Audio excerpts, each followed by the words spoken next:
القدم. كرة خطيرة عن طريق سبيريلا، بيخلصها علي صقر، بيخلصها علي صقر.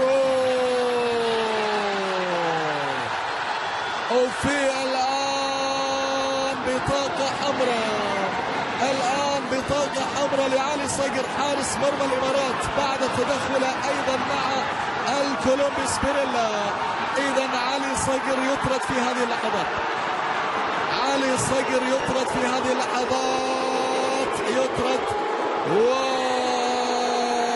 اشتراكه مع الكولومبي سبيريلا. إذا علي صقر يطرد. لاحظ الكرة، لاحظ اللقطة من جديد. عمر عبد الرحمن توزيعة أمامية للكولومبي سبيريلا، راح تقدم، واجه علي صقر، عدى من علي صقر لاحظ هني أيضا يعني هذه اللقطة معادة. لا لا لا لا لا لا لا لا لا أبدا، فعلا لقطة غير مطلوبة أبدا لعلي صقر، وبالتالي يطرد علي صقر. هذه اللقطة الواضحة تماما ولا تحتاج أي توضيح. وشوف والله ما ودي أشوف، والله ما ودي أشوف أبدا فعلا، ولا نتمنى أن